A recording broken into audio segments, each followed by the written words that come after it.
Hola, bienvenidos a Esquina Literaria. Soy Yolanda Miranda y les estoy compartiendo la lectura de este libro, Los Rockefeller.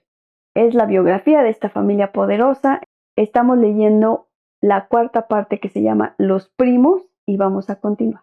Finalmente, la aparición del movimiento feminista le serviría para integrar su dilema, ayudándola a abrirse camino en el problema familiar. Pero antes de eso hubo otros factores de toma de conciencia política, incluso una interesante premonición en 1959, cuando a la edad de 16 años pasaba un fin de semana en casa del amigo de su padre, el presidente de Harvard, Nathan Pusey. Aquel fin de semana Castro fue a Boston y la comitiva pasó por Quincy Street. Abby se subió a la tapia para verles.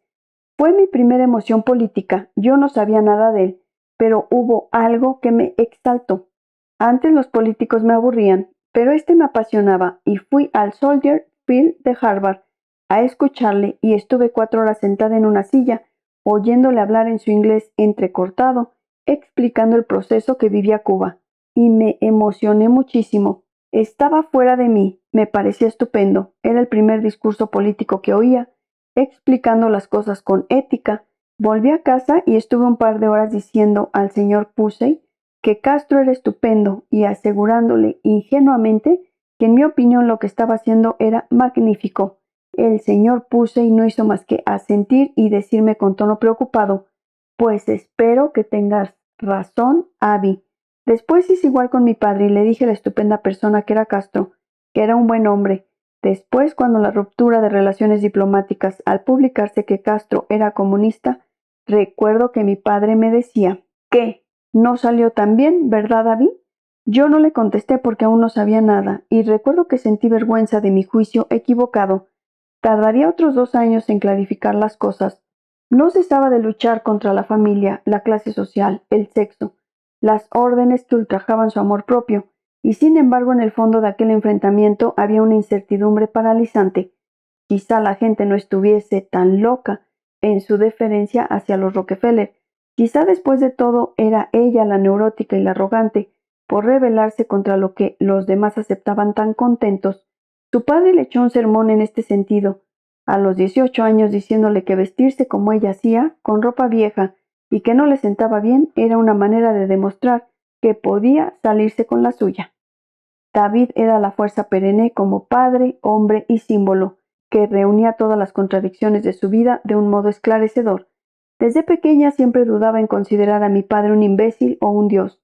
La crisis de esta tensión se produjo en 1963. Durante mi primer curso de inglés en el New England Conservatory, el profesor era marxista y un día, para entrar en materia sobre la lógica de los valores, nos fue pidiendo que pusiéramos un ejemplo de alguien a quien considerásemos un gran personaje.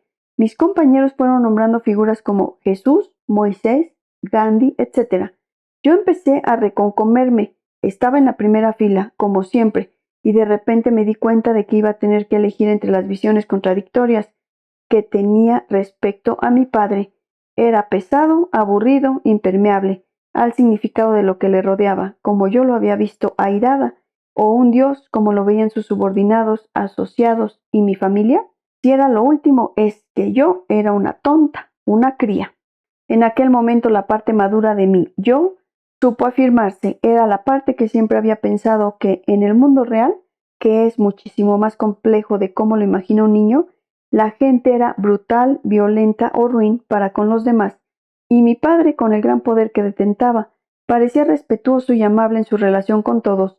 Era un modo de comportamiento, yo aún no sabía lo que realmente significaba, que denotaba una especie de heroísmo, una especie de grandeza, una especie de magnanimidad. Toda la confusión de mi vida llegó a su ápice en aquel momento, como sometiéndome a prueba. Si realmente yo pensaba todo aquello a propósito de mi padre, tenía que decirlo, incluso en público, a pesar de que fuese mi padre. Sin embargo, hacerlo era tabú para mí, todo lo contrario de lo que había estado haciendo, lo que hasta entonces había sido mi vida, consistente en ocultar, subestimar todo lo relativo a mi apellido y a mi relación con mi familia y su fama mundial.